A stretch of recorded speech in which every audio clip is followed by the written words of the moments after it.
अपनी माँ को मत सिखा। राजस्थान की उदयपुर शहर में राम प्रसाद नाम का आदमी अपने परिवार के साथ रहता था। उसके परिवार में उसकी पत्नी मालती, 2 बेटे राजेश, अंशुल और एक बेटी सोनी थी। उसके बड़े बेटे की शादी विनीता से हुई थी, जो कि राम प्रसाद की बड़ी बहू थी। लेकिन विनीता की आदत थी कि वो घर में किसी की एक बात नहीं सुनती थी। एक दिन सुबह का समय था, परिवार के सारे सदस्य उठ चुके थे। किचन से विनीता की बनाई चाय की मीठी खुशबू नहीं, बल्कि मीठी चाय के बम आने की शिकायतें सुनाई दे रही थी। अरे भाभी, ये चाय है या शरबत? इतनी मीठी चाय कोई कैसे पी सकता है? अरे सोनी, मैं अकेले इतना काम करती हूँ, अगर चाय में थोड़ी शक्कर ज्यादा हो गई है तो क्या हुआ? ये दुनिया उससे खत्म नहीं हो जाएगी। भाभी, दुनिया खत्म नहीं होगी, लेकिन हमारी जुबान जरूर शहद से ज्यादा मीठी हो जाएगी। अरे तो अच्छा है ना, कम से कम इस जुबान से मेरे लिए मीठे बोल तो निकलेंगे, वरना तुम तो बस मेरे काम में रोक टोक ही करती रहती हो। इस वहम में मत रहो भाभी, मीठे बोल तो मेरे मुंह से तुम्हारे लिए तभी निकलेंगे जब आप मेरे लिए कुछ खास करोगी। तुम सबको तो बस मुझे टोकने की आदत हो गई है, ये नहीं कि कभी खुद आकर भी चाय बना लो। अरे क्या चल रहा है ये सब? बंद करो दोनों। ससुर के चिल्लाने से चाय का किस्सा खत्म हो गया, लेकिन थोड़ी देर बाद सफाई का मुद्दा शुरू हो गया। विनीता घर में झाड़ू तो लगा रही थी, लेकिन उसके बावजूद वो आधा कूड़ा घर में ही छोड़ देती थी। सोनी ने जब देखा कि बैठक में अभी भी धूल जमा है, तो वो विनीता के पास गई। भाभी, आपने झाड़ू लगाते समय अपनी आंखें बंद कर ली थी क्या? सोनी देख, मेरा दिमाग ना अभी बहुत खराब है, तुझे जो कहना है साफ साफ बोल। मैं अभी बैठक से आई हूँ, लेकिन वहां तो अभी भी धूल है। अगर कहीं धूल रह गई है तो खुद साफ कर ले, मैं कोई मशीन नहीं हूँ। अरे भाभी, मशीन नहीं हो, लेकिन थोड़ी और मेहनत तो कर सकती हो ना। देख सोनी, ना तू मुझे ये सब करना मत सिखा। मैं घर का सारा काम अकेले करती हूँ और तुम सब बस मेरे काम पर उंगलियां उठाते रहते हो। सोनी ने देखा कि विनीता को गुस्सा आ गया है, तो वो वहां से बैठक में जाकर बैठ गई। लेकिन तभी अंशुल ऑफिस जाने की तैयारी कर रहा था। उसने अपनी सफेद शर्ट निकाली तो देखा उस पर काले निशान थे। गुस्से से तमतमाता वो बैठक में पहुंचा। ये मेरी शर्ट किसने धोई थी? इसमें काले निशान कैसे आ गए? मैंने धोई थी, क्यों, क्या हुआ? भाभी, इसको आपने कैसे धोया? इस पर काले निशान लग गए। विनीता किचन से आकर शर्ट देखकर हंसते हुए कहती है, अरे लगता है जल्दी में मैंने सारे कपड़े मिक्स कर दिए होंगे। अरे कोई बात नहीं, थोड़े से तो निशान है, पहन लो। भाभी, ये थोड़े से निशान ऑफिस में मेरे लिए शर्मिंदगी का कारण बन सकते हैं। अब ध्यान से काम क्यों नहीं करती हो? तो क्या मैं तुम्हारे कपड़े धोने की मशीन हूं? तुम्हें इतना परफेक्ट काम चाहिए तो शादी कर लो, फिर अपनी पत्नी को नखरे दिखाना। मुझे मत सिखाओ, वैसे ही पूरे घर की जिम्मेदारी में फंसी रहती हूं मैं। अंशुल भैया, भाभी की बात मान लो और शादी कर लो, फिर तुम्हारी वाइफ शर्ट को धोने के बाद प्रेस भी कर दिया करेगी। सॉरी, चुप करो, ये मजाक की बात नहीं है। भाभी, आपको थोड़ा तो ध्यान रखना चाहिए। अरे बस करो अब अंशुल, इसमें मेरी कोई गलती नहीं है। मुझे कितने काम करने होते हैं, अब तुम ये शर्ट पहनो या ना पहनो, तुम्हारी मर्जी। अगले दिन विनीता घर की सफाई कर रही थी। सफाई के चक्कर में उसने गलती से कूड़े के साथ सास ससुर की दवाई भी फेंक दी।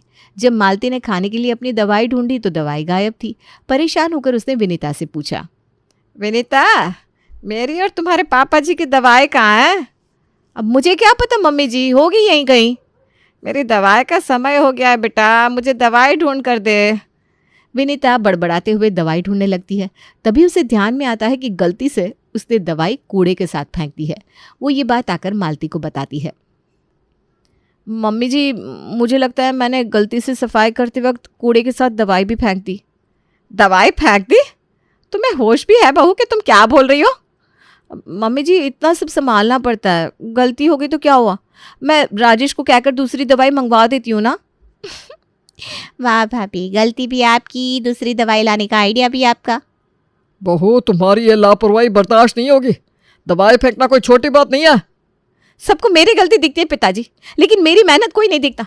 पूरा दिन काम करने में मैं खुद का ध्यान भी नहीं रख पाती हूँ, और आप एक दवाई खोने की वजह से मुझे कितना सुना रहे हैं। विनीता सबके सामने रोते हुए ड्रामा करने लगती है, जिससे घर के सभी लोग विनीता से परेशान हो जाते हैं। अब सबने उसे किसी भी काम को कहना छोड़ दिया। एक शाम मालती और राम प्रसाद अकेले बैठकर बहू के व्यवहार पर बात कर रहे थे। मालती, विनीता बहू तो घर में किसी की बात नहीं सुनती और हर बार अपनी गलती दूसरों पर डाल देती है। हाँ, और कोई कुछ कहे तो झगड़ा करने लगती है। मुझे तो समझ में नहीं आता मैं इसे कैसे समझाऊं। उम्र हो गई है, लेकिन घर के हालात देखकर चिंता होने लगती है। हमने सोचा था कि घर में बहू आएगी तो सुकून मिलेगा, लेकिन ये तो हर बात पर झगड़ती है। अब तो जैसे घर की सुख शांति ही खत्म हो गई है। घर के बाकी सदस्य भी अब विनीता की आदतों से परेशान हो गए थे। सोनी और अंशुल मिलकर अपने मजाक के अंदाज में घर का माहौल हल्का करने की कोशिश करते हैं, लेकिन विनीता के गुस्से के आगे सब बेकार हो जाता है। भैया, हमारी विनीता भाभी तो सुपर वुमन है, हर काम गलत करने में एकदम माहिर। इनसे काम खराब होने में कभी कोई गलती नहीं होती। सोनी, भाभी की इतनी तारीफ मत करो, वरना भाभी फिर कहेंगी अपनी माँ को मत सिखा। हाँ भैया, सही कहा। भाभी को लगता है उनसे गलती होना भी हमारी जिम्मेदारी है। विनीता की गलती करके उसको ना मानने के रवैये ने पूरे घर का माहौल बिगाड़ रखा था। अब सब लोग इस बात का हल निकालने की सोच रहे थे, लेकिन विनीता को समझाना किसी की बस की बात नहीं थी। शाम को मालती और राम प्रसाद आंगन में बैठे बातें कर रहे थे। तभी दोनों ने सोचा कि अब घर का माहौल बदलने का समय आ गया है। सोनिया जी, हमको अंशुल की शादी की बात शुरू कर देनी चाहिए, उसकी भी उम्र हो गई है। हाँ, सही कह रही हो आप, लेकिन लड़की ऐसी लानी चाहिए जो थोड़ी समझदार हो। विनीता जैसी बहू से तो भगवान बचाए। इस बार मैं कोई गलती नहीं करूंगी। अंशुल के लिए सुंदर, सुशील और सुलझी हुई लड़की ही लाऊंगी। हाँ, फिर तो घर का सारा माहौल ही बदल जाएगा। देखना, ऐसा ही होगा। मैं कल से ही उसके लिए रिश्ते देखने शुरू कर देती हूँ। अब कुछ महीने तक अच्छी लड़की ढूंढने की तलाश के बाद आखिरकार मालती को एक लड़की पसंद आई। उस लड़की का नाम था कविता। मालती, राम प्रसाद और सोनी लड़की को देखने उसके घर गए। बेटा, तुम्हें खाना बनाना आता है? जी आंटी जी, मैं हर तरह का खाना बनाना जानती हूँ। दीदी, हमारी भाभी को चाय में नमक और सब्जी में मिठास डालने का बहुत शौक है। आप ऐसा खाना तो नहीं बनाती हो ना? जब आप मेरे हाथ का खाना खाओगी तो आपको खुद पता चल जाएगा, लेकिन मैं कोशिश करूँगी कि किसी को शिकायत का मौका ना दूँ। वाह वाह, बहुत बढ़िया। मुझे तो ये रिश्ता पसंद है। भगवान ने चाहा तो अगले महीने मेरे अंशुल की शादी हो जाएगी। ज़रूर बहन जी, आपको मेरी बेटी जैसी संस्कारी लड़की नहीं मिलेगी। अगले महीने धूमधाम से अंशुल और कविता की शादी हो गई। घर में नई बहू का स्वागत बड़े ही उत्साह से हुआ। सोनी ने कविता के साथ खूब मस्ती की। लो भाभी, आपकी ख्वाहिश पूरी हो गई। अब आपको मेरे काम करने की ज़रूरत नहीं पड़ेगी। हाँ हाँ, मैं भी देखती हूँ कि तुम्हारी ये नई दुल्हन तुम्हारा कितना ख्याल रखती है। कहीं ऐसा ना हो कि तुम जोरू के गुलाम बन जाओ और तुम्हारे कपड़े धुलवाने की जगह तुम्हें उसकी साड़ियाँ धोनी पड़े। दीदी, ऐसा कभी नहीं होगा। मैं सबका ख्याल रखने की पूरी कोशिश करूँगी। वाह विनीता भाभी, आपकी देवरानी की शुरुआत तो बहुत धमाकेदार हुई है। आगे देखकर मज़ा आएगा। इस बात पर सब हंसने लगते हैं। अगले दिन कविता ने विनीता को काम करते देखा। विनीता जल्दबाजी में सब्जी बना रही थी, जिससे उससे सब्जी में नमक ज़्यादा हो गया। कविता ने इस चीज़ पर ध्यान दिया और उसने ये बात विनीता को बताई। दीदी, लगता है सब्जी में नमक थोड़ा ज़्यादा हो गया है। अच्छा, तो कल की आई हुई लड़की मुझे बताएगी कि नमक कितना डालना है? अपनी माँ को मत सिखा, मुझे सब पता है। दीदी, सच में नमक ज़्यादा हो गया है। आप जब नमक डाल रही थी तो मैंने ध्यान दिया था। मैंने आपको इशारा भी किया था, पर शायद आपने देखा नहीं। देख कविता, मैं सालों से यही काम कर रही हूँ। मुझे तुझसे ये सब सीखने की ज़रूरत नहीं है, समझी? बढ़िया है मुझे ज्ञान देने वाली। ठीक है दीदी, आपकी मर्जी, जैसा आप चाहे। कविता को विनीता की बातें चुभ गई, लेकिन उसने ये सब सुनने के बाद भी विनीता से कुछ नहीं कहा। लेकिन सोनी ने सारी बातें किचन की खिड़की से सुन ली। वो समझ गई कि कविता भाभी को बुरा लगा है, इसलिए उसने कविता के कमरे में जाकर उसको संभाला। भाभी, दीदी ना ऐसी ही है, इनकी बातों को दिल पर मत लो। ये कभी किसी की कोई बात नहीं सुनती। अरे कोई बात नहीं मेरी प्यारी ननद जी, मैं इनकी आदत धीरे धीरे समझ रही हूँ। मुझे बुरा नहीं लगा है। ओह भाभी, आप कितनी स्वीट और प्यारी हो। और वो विनीता भाभी को देख लो, एकदम खड़ूस। अरे ऐसा नहीं कहता सोनी, वो हमसे बड़ी है ना, उनका मजाक मत उड़ाया करो। अगले दिन राम प्रसाद का दोस्त घर आया। विनीता ने उनके लिए नाश्ते में पकौड़े बनाने शुरू किए। गैस बहुत तेज जल रही थी और ये बात कविता ने नोटिस करके विनीता से कहा, दीदी गैस धीमी कर लीजिए ना, वरना पकौड़े जल जाएंगे। अरे तू अपने काम से काम रखना, मुझे मत सिखा। तू अपनी चाय देख, कहीं वो ना जल जाए। दीदी मेरी बात तो सुनिए। देख मेरा ना ध्यान मत भटका, मुझे मेरा काम करने दे। अब कविता ने चाय बनाई और विनीता ने जले हुए पकौड़े प्लेट में रख दिए। दोनों ने जाकर प्लेट बैठक में रख दी।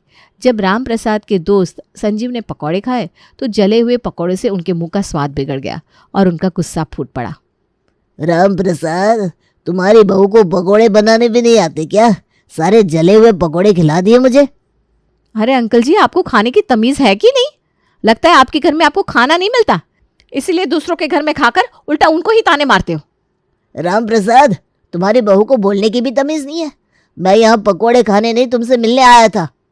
बहू, ये क्या बोल रही हो? ये हमारे मेहमान हैं। काहे के मेहमान पिताजी, जब इनको दूसरों के घर की बहुओं से बात करने की तमीज तक नहीं है? ये सुनकर संजीव बड़बड़ाते हुए चला गया। उसके जाते ही राम प्रसाद और मालती ने विनीता को खूब डांटा। बहू, ये तुम्हारा कौन सा तरीका है? ऐसे बात करते हैं किसी मेहमान से, और वो भी तब जब गलती तुम्हारी हो। बहू, मैंने तुमसे कितनी बार कहा है कि अपनी आदत सुधारो, लेकिन तुम मेरी बात सुनती नहीं हो। तो आप लोग संजीव अंकल को पकौड़े खिला देते, मुझे बाहर बुलाने की क्या जरूरत थी? वो मुझे नहीं, नई बहू को देखने आया था। मुझे क्या पता था कि तुम उससे ऐसे बात करोगी। तभी कविता ने विनीता को याद दिलाने की कोशिश की कि उसने तो गैस धीमी करने को कहा था, लेकिन विनीता ने उसे डांटकर चुप करवा दिया। दीदी, मैंने आपको मना किया था ना कि गैस धीमी कर लो, लेकिन आपने मेरी बात नहीं मानी। ए, तू चुप रह, मुझे मत सिखा, मुझे सब पता है। तूने जानबूझकर मेरा ध्यान भटकाया ताकि पकौड़े जल जाए। विनीता अब उल्टा कविता पर इस सब का इल्जाम लगाने लगती है। किसी ने उसकी बात नहीं सुनी और वहां से चले गए। अब रात के समय अंशुल और कविता अपने कमरे में बात कर रहे थे। तब कविता ने विनीता के व्यवहार को लेकर अंशुल से बात करने का फैसला किया। अंशुल, भाभी का व्यवहार ऐसा क्यों है? वो घर की काम ठीक से क्यों नहीं करती और सबको सुनाने क्यों लगती है? कविता, भाभी हमेशा से ऐसी ही है। अगर उनसे कुछ भी कह दो तो तुरंत बहाने बनाने लगती है। उन्हें अपनी गलती कभी नहीं दिखती। अच्छा, तो आपने ये बात मुझे पहले क्यों नहीं बताई? मैंने सोचा धीरे धीरे तुमको ये सब खुद ही पता चल जाएगा। लेकिन हाँ, भाभी के काम करने का तरीका हमेशा से ऐसा ही रहा है। लेकिन मैं भाभी को प्यार से समझाऊंगी, शायद वो मेरी बात मान जाए। कोशिश करके देख लो, पर भाभी इतनी आसानी से बदलने वाली नहीं है। अगले दिन विनीता और कविता पास के बाजार में सब्जी खरीदने गई। विनीता ने जल्दी जल्दी सब्जियां देखी और बिना जांचे परखे उनको खरीदना शुरू किया। ये देखकर कविता उससे कहने लगी, भाभी, ये सब्जियां तो सड़ी हुई लग रही हैं, आप इन्हें क्यों ले रही हैं? अरे अपनी माँ को मत सिखा, मैं रोज सब्जियां खरीदती हूँ, मुझे अच्छे से पता है। भाभी, लेकिन आप देखिए तो सही, ये सब्जियां ठीक नहीं है। अब तुम मुझे सिखाओगी? अगर तुम्हें इतनी अकल है तो खुद खरीद लो। विनीता की आवाज़ सुनकर बाजार के लोग उसके आसपास इकट्ठा हो गए और देवरानी और जेठानी की लड़ाई के मजे लेने लगे। अरे ये देखो मैडम जी, बड़े घर की औरतों की आपस में ही लड़ाई होने लगी। हमें तो ये देखकर बहुत मजा आ रहा है। और लड़ो दोनों। सच में भैया, आजकल की नई बहुएं कुछ ज्यादा ही होशियार बनने लगी है। ये बातें सुनकर कविता को गुस्सा आ गया। उसने विनीता के हाथ से सब्जी का थैला छीना और सारी सब्जियां नीचे जमीन पर गिरा दी। देखिए दीदी, ये सब्जियां कैसी हैं? सड़ी गली सब्जियां लेकर आप घर वालों की सेहत खराब कर दोगी क्या? अरे ये तो सच में खराब है। दीदी, मैं आपको प्यार से समझाना चाह रही थी, लेकिन आप सुनती ही नहीं है। तुम मुझे सड़ी सब्जियां क्यों दे रहे थे? मेरे पैसे वापस करो, और आज के बाद मैं तुम्हारी दुकान से कभी कुछ नहीं लूंगी। अब उन दोनों ने दूसरी दुकानों से हरी और ताज़ी सब्जियां ली। उसके बाद वो दोनों घर आ गई। अब कविता ने बाजार वाला पूरा किस्सा सबको बताया। सभी ने कविता की होशियारी की तारीफ की। कविता, बहुत अच्छा किया बहू, तुमने आज तो सच में होशियारी वाला काम किया है। अरे मैंने ही दुकानदार को सुनाया और उसकी अकल ठिकाने लगाई। ये तो बस चुपचाप वहां खड़ी तमाशा देख रही थी। हाँ बहू, मैं जानता हूँ तुमने तो अकेले ही दुकानदार का पूरा हिसाब किताब ठीक कर दिया होगा। भाभी, लड़ने में हमेशा से परफेक्ट है, बस अब ये परफेक्शन घर के काम में भी आ जाए। अगले दिन विनीता के मायके से फोन आया कि उसके मायके वाले उससे मिलने आ रहे हैं। ये सुनकर विनीता खुश हो गई।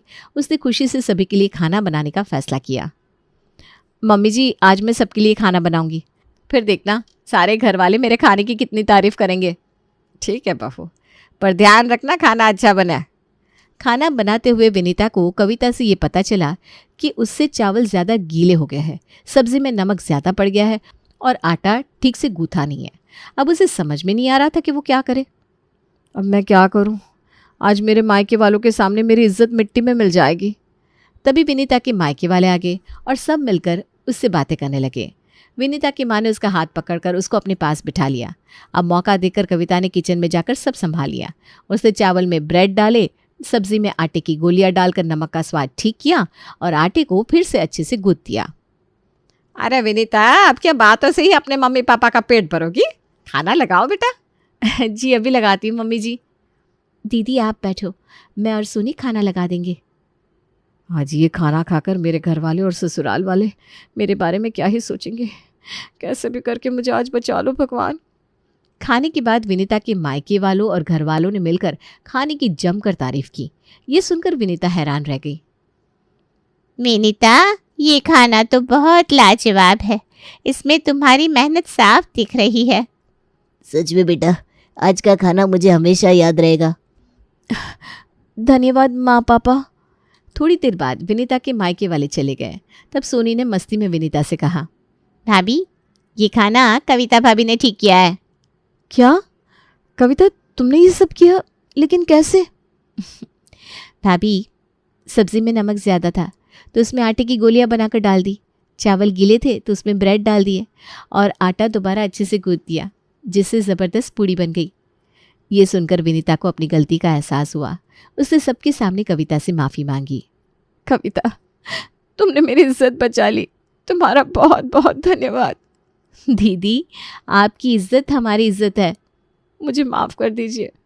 अब मैं अपनी गलतियां सुधारूंगी और किसी को दोबारा शिकायत का मौका नहीं दूंगी। बहू, ये सुनकर मुझे सच में बहुत खुशी हुई। अब सब घर वाले विनीता के इस बदलाव से खुश हो गए और घर का माहौल फिर से खुशहाल हो गया।